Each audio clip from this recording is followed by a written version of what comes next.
நாளைக்கான வீடியோவில் என்ன நடக்கலாம்னு சொல்லிட்டு பார்க்கலாம். வீடியோக்குள்ள போகிறதுக்கு முன்னாடி நம்ம சேனலை லைக் அண்ட் சப்ஸ்கிரைப் பண்ணிவிட்டு கொஞ்சம் சப்போர்ட் பண்ணுங்கள். வாங்க இப்போ வீடியோக்குள்ள போகலாம். நம்ம ரேவதிக்கு கல்யாணம் நின்றதுமே ரொம்ப சந்தோஷமாயிடுச்சு. அது மட்டும் இல்லாமல் இந்த சைடு மருதும் சூரியகலாவும் எரிச்சலோட இருந்துட்டு இருக்காங்க.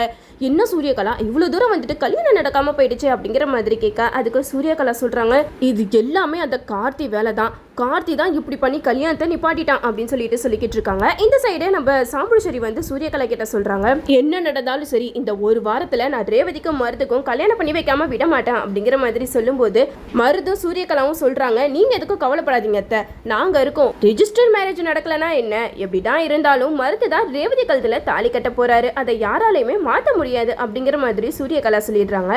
இந்த சைடு நம்ம ரேவதி சாம்புஷரி கிட்ட சொல்றாங்க, அம்மா அத கல்யாணம் தான் நின்றுச்சுல, நான் ஆஃபீஸ்க்கு போறேன் அப்படின்னு சொல்லிட்டு ரொம்ப சந்தோஷமா ஆஃபீஸ்க்கு போறாங்க. இந்த சைடு நம்ம ரேவதி ரொம்ப சந்தோஷமா ஆஃபீஸ்க்கு வர ரேவதியை பார்த்துட்டு கார்த்தி ரொம்ப சந்தோஷப்படுறாங்க. அது மட்டும் இல்லாம நம்ம கார்த்தி ரேவதிக்கு ஃபோன் பண்ணி கூப்பிடுறாங்க, ரேவதி கொஞ்சம் என்னோட கேபின்குள்ள வாங்க அப்படின்னு சொல்லிட்டு கூப்பிடும்போது இந்த சைடு பிரியா வந்து செம்ம கடுப்பாக்குறாங்க, என்னது இது எப்படி சும்மா ரேவதியவே கூப்பிட்டு இருக்காரு, இதெல்லாம் கொஞ்சம் கூட சரியில்லை அப்படின்னு சொல்லிட்டு ஒரு பக்கம் பிரியா செம்ம கடுப்புல இருக்காங்க. இந்த சைடு நம்ம ரேவதி கார்த்தியை பார்க்க போறாங்க. அப்போ கார்த்தி சொல்றாங்க, என்ன ரேவதி ரொம்ப சந்தோஷமா இருக்கிற மாதிரி தெரியுது, என்ன விஷயம், வீட்டில் ஏதாவது விசேஷமா அப்படிங்கிற மாதிரி கேட்க, அதுக்கு நம்ம ரேவதி சொல்றாங்க, இல்ல சார் காலையில இருந்து மனசெல்லாம் ஒரே பாரமா இருந்துச்சு, இப்போ என்னமோ தெரியல எனக்கு ரொம்ப சந்தோஷமா இருக்கு அப்படிங்கிற மாதிரி சொல்ல, அதுக்கு கார்த்தி சொல்றாங்க, இதே மாதிரி எப்பயுமே சந்தோஷமா இருங்க அப்படிங்கிற மாதிரி சொல்லிடுறாங்க.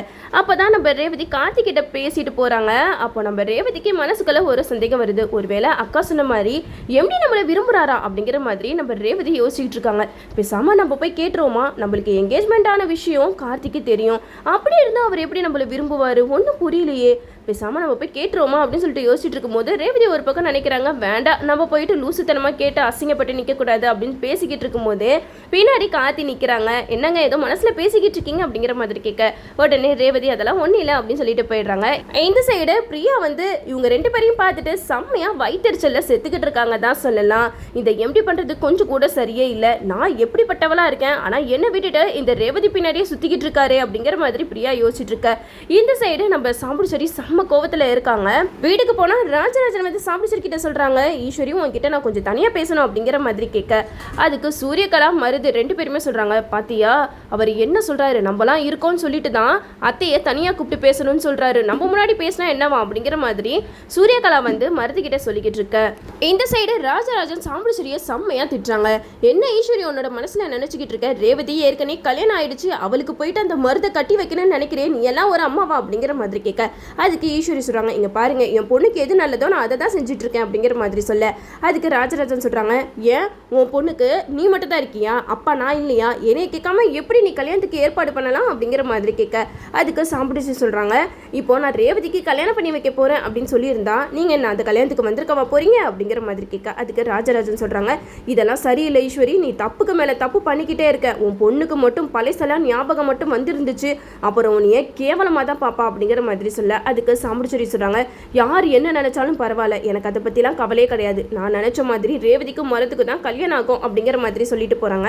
இந்த சைடு நம்ம சூரியகலாவை கூப்பிட்டு சொல்றாங்க, சூரியகலா என்ன நடந்தாலும் சரி இன்னும் ஒரு வாரத்துல ரேவதிக்கும் மருதுக்கும் கல்யாணம், அதுக்கான ஏற்பாடெல்லாம் நான் பண்றேன் அப்படின்னு சொல்லிட்டு குசு குசுன்னு நம்ம சூரியகலா கிட்ட வந்து சாம்புஷரி ரொம்பவே ரகசியமா பேசிக்கிட்டு இருக்காங்க. இதெல்லாம் கேட்டுட்டு ரோகிணிக்கு ஒண்ணுமே புரியல, அம்மா என்ன பிளான் போடுறாங்க ஒன்றும் புரியலையே, ஏன் அம்மா இந்த மாதிரி மாறிட்டாங்க, இந்த சூரியகலா வந்ததுல இருந்து அம்மாவோட நடவடிக்கை கொஞ்சம் கூட சரியில்லை அப்படின்னு சொல்லிட்டு நம்ம ரோகிணி வந்து நினைச்சுக்கிட்டு இருக்காங்க. அது மட்டும் இல்லாமல் இது எப்படியாவது மயில் கிட்ட சொல்லணும் அப்படின்னு சொல்லிட்டு மயில்வாகனம் கிட்ட சொல்றாங்க, அம்மா எனக்கு என்னமோ தப்புக்கு மேல தப்பு பண்றாங்கன்னு தான் தோணுது, ரேவதிக்கு மறுபடியும் மருதை எப்படியாவது கல்யாணம் பண்ணி வைக்கணும் அப்படின்னு சொல்லிட்டு கல்யாண ஏற்பாடெல்லாம் பண்ணிக்கிட்டு இருக்காங்க. சூரியகலா கிட்ட பேசுறத நான் கேட்டேன் அப்படிங்கிற மாதிரி ரோகிணி சொல்ல, இதை கேட்ட மயில்வாகனம் செம்மையா டென்ஷன் ஆகுறாங்க. ரோகிணி நீ எதுக்குமே டென்ஷன் ஆகாத, அத்தை கல்யாண பேச்சை வேணா பேசலாம், ஆனால் ரேவதிக்கும் மருதுக்கும் எப்பயுமே அத்தை கல்யாணம் பண்ணி வைக்க முடியாது, நானும் கார்த்தியும் எதுக்கு இருக்கோம் அப்படிங்கிற மாதிரி ரோகிணி கிட்ட சொல்லிக்கிட்டு இருக்காங்க.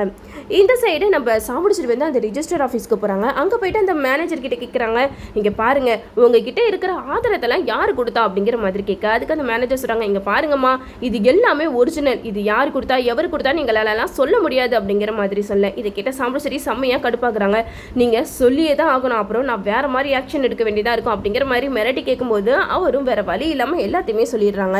கார்த்தி தான் எங்களுக்கு எல்லா ஆதாரத்தையுமே சப்மிட் பண்ணாரு. அவர் என்னதான் இருந்தாலும் அவரோட வாழ்க்கையை காப்பாற்றிக்கிறதுக்காக தான் இப்படியெல்லாம் பண்ணியிருக்காரு. நீங்கள் எதுவுமே பண்ண முடியாது மேடம் அப்படிங்கிற மாதிரி சொல்லிடுறாங்க.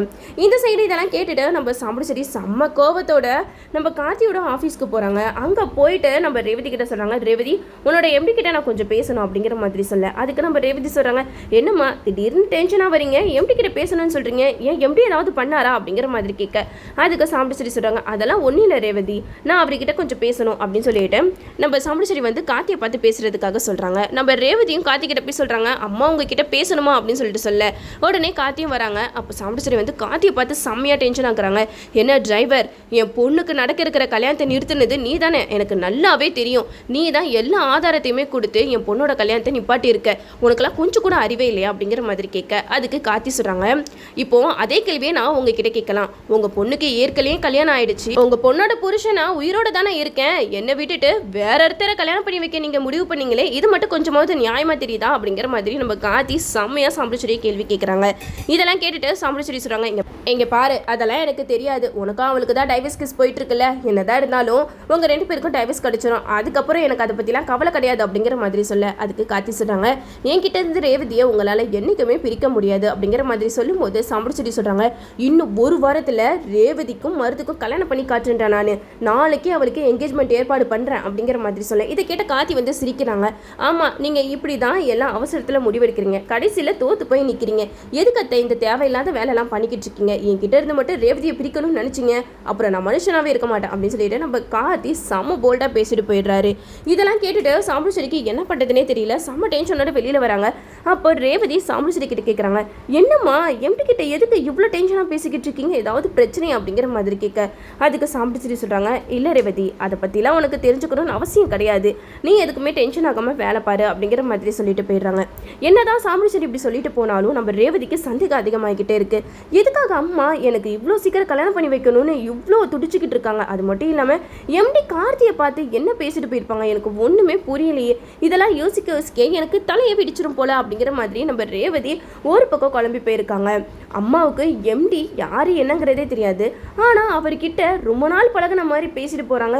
இதெல்லாம் பார்க்கும்போது எனக்கு என்னமோ அம்மாவுக்கு ஏற்கனவே எம்டியை தெரியும் தான் தோணுதா, ஆனால் அது ஏன் என்கிட்ட மறைக்கிறாங்க, அதனால தான் என்னோட எம்டி யாருன்னு பார்க்கணும் நம்ம துடிச்சாங்களா அப்படின்னு சொல்லிட்டு நம்ம ரேவதி ஒரு பக்கம் பயங்கரமாக யோசிச்சுக்கிட்டு இருக்காங்க. கார்த்திகிட்ட போய் கேட்குறாங்க, உங்ககிட்ட நான் ஒன்று கேட்கலாமா, எங்கள் அம்மா உங்ககிட்ட என்ன பேசுனாங்க அப்படிங்கிற மாதிரி கேட்க. அதுக்கு கார்த்தி சொல்கிறாங்க, அவசியம் நீங்கள் அதை தெரிஞ்சுக்கணுமா அப்படிங்கிற மாதிரி கேட்க. அதுக்கு ரேவதி சொல்கிறாங்க, வேணாம் சொல்ல இஷ்டம் இல்லைனா விட்டுருங்க அப்படிங்கிற மாதிரி சொல்ல. அதுக்கு நம்ம கார்த்தி சொல்கிறாங்க, அப்படிலாம் ஒன்றும் இல்லைங்க, நீங்கள் என்னோட ஆஃபீஸில் தானே வேலை பார்க்குறீங்க, உங்களுக்கு சாதகமாக தான் பேசிட்டு போயிருக்காங்க, நீங்கள் எதுக்குமே கவலைப்படாமல் டென்ஷன் இல்லாமல் வேலையை பாருங்கள் அப்படிங்கிற மாதிரி சொல்ல. அதுக்கு நம்ம ரேவதி வந்து சரின்னு சொல்லிட்டு தலையாட்டிட்டு போயிடுறாங்க. என்னதான் இருந்தாலும் நம்ம ரேவதிக்கு மனசுக்குள்ளே ஏதோ ஒரு சந்தேகம் வந்துருச்சு. இந்த எம்டி யாரு, இந்த எம்டிக்கும் எங்கள் குடும்பத்துக்கும் ஏதோ ஒரு சம்மந்தம் இருக்குது, அது மட்டும் எனக்கு நல்லா தெரியுது. இது என்ன ஏதுங்கிறத நான் சீக்கிரமாகவே கண்டுபிடிச்சாகணும். இப்போதைக்கு நம்ம இதை பற்றி அம்மா கிட்ட கேட்டால் கண்டிப்பாக நம்ம கிட்ட எதுவுமே சொல்ல மாட்டாங்க, நம்மளா இந்த விஷயத்தெல்லாம் நம்ம தெரிஞ்சுக்கணும் அப்படின்னு சொல்லிட்டு நம்ம ரேவதி முடிவெடுக்கிறாங்க. நம்ம ரேவதி இப்படி ஒரு முடிவு எடுத்துருக்கிறது சூப்பராக இருக்குது. ஏன்னா நம்ம ரேவதிக்கு கூடிய சீக்கிரமாகவே கார்த்தி தான் தன்னோட புருஷன் அப்படிங்கிற விஷயம் தெரிய வந்துச்சுன்னா இன்னும் எபிசோட் வந்து வேற லெவலில் போகும். நம்மளும் வெயிட் பண்ணி பார்ப்போம். ஓகே வியூவர்ஸ், இந்த வீடியோ உங்களுக்கு பிடிச்சிருந்தா லைக் பண்ணுங்கள், மறக்காமல் நம்ம சேனலை சப்ஸ்கிரைப் பண்ணிடுங்க.